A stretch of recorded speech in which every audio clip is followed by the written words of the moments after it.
Hello everyone. आपके screen पे एक क्वेश्चन दिख रहा है, रोटेशन का क्वेश्चन है ये और अच्छा क्वेश्चन है, तो लेट्स ट्राई आउट।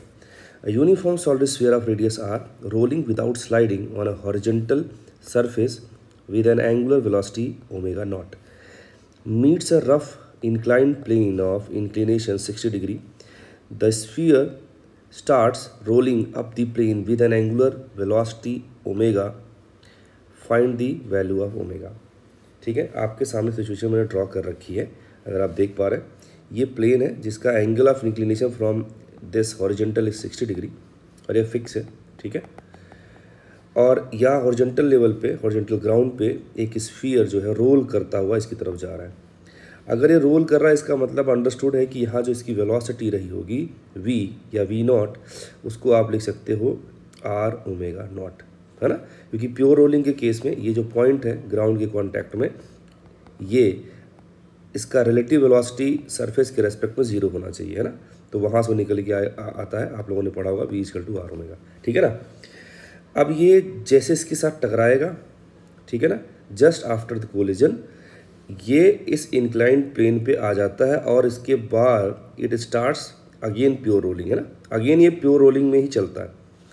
ठीक है, तो हमें बोलता है कि जब इसने प्योर रोलिंग स्टार्ट करा है तो उस मोमेंट पे इसका एंगुलर वेलोसिटी क्या रहा होगा। ठीक है ना। तो हमने सोचा कि जब ये जिस इंस्टेंट पे ये कोलिजन किया, हम उस इंस्टेंट का एबीडी हमने बनाया, है ना। तो जिस पॉइंट पे कोलिजन हो रहा था वहाँ पे नॉर्मल आएगा सेंटर से पास करता हुआ, mg सेंटर ऑफ मास पे लगेगा।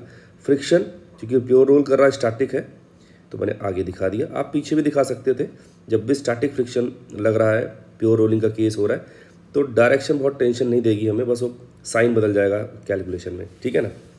तो ये आया आपके पास। अब दूसरी चीज़, इंपॉर्टेंट चीज़ है, ध्यान से सुनने वाली है, कि जो नॉर्मल है यहाँ पे, ये आपका इम्पल्सिव है। क्या भैया? इम्पल्सिव। ठीक, नॉर्मल अगर इम्पल्सिव है तो इस सरफेस पे, इस पॉइंट पे लगने वाला जो फ्रिक्शन है वो भी इम्पल्सिव रहेगा।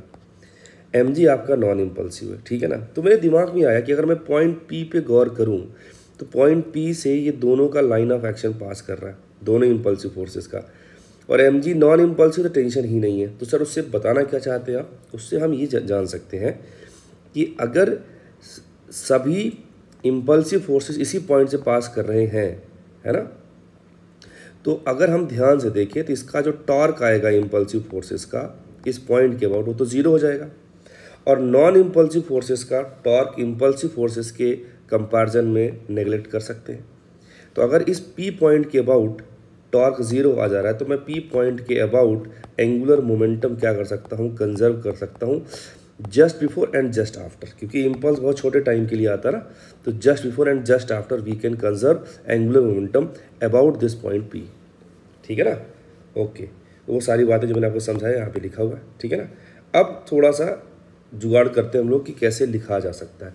तो उसके लिए आप ये समझिए कि अगर कोई बॉडी जो है प्योर रोल कर रही है ना, कोई बॉडी अगर प्योर रोल कर रही है ऐसे, और इसका सेंटर ऑफ मास का वेलोसिटी आपको दे रखा है और ओमेगा दे रखा है आपको ऐसे, किसी पॉइंट के अबाउट अगर आपको क्या लिखना है, यहाँ कोई पॉइंट है मान लीजिए m, इस पॉइंट के अबाउट अगर आपको एंगुलर मोमेंटम लिखना है तो आप सिंपल क्या लिखते हैं? mr cross v plus ICM omega.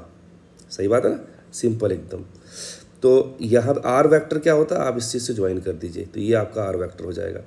ठीक है ना। और आर क्रॉस वी जब आप करोगे तो आपको डिस्टेंस के नाम पे ये परपेंडिकुलर डिस्टेंस मिल जाएगा, है ना। तो सिंपली आप चाहे तो m into R perpendicular into V भी कर सकते हैं। ठीक है ना। तो एक टर्म वो आ गया, और दूसरा टर्म क्या है? Simple I into omega centre of mass के अबाउट आपको मोमेंट ऑफ इनर्शिया देखना होगा सेकेंड टर्म में ऐसे। ठीक है, तो मैं वही लिख रहा हूँ, इनिशियल एंड फाइनल। ध्यान से देखिएगा, पहले केस में ये इनिशियल था, वो v नॉट से चल रहा है सपोज, और ओमेगा नॉट से घूम रहा है, हमको इस पॉइंट पे के अबाउट देखना है। अभी आप यहाँ पर मैंने एक ट्राइंगल बनाया था समझाने के लिए, ये जो ट्राइंगल आपको दिख रहा है CM ये P, और यहाँ पे एक पॉइंट N ले लिया हमने N। तो CPN ट्राइंगल में ऐसे देखोगे आप, ये गैप R है और ये एंगल 60 डिग्री आएगा, क्योंकि ये वाला एंगल 60 डिग्री था, तो नॉर्मल भी वर्टिकल से 60 ही बनाएगा। ठीक है ना। तो अगर आप ये डिस्टेंस ढूंढोगे CN, तो ये कितना आएगा? R cos 60 आएगा, और R cos 60 को आप R/2 लिख सकते हैं। ठीक है ना।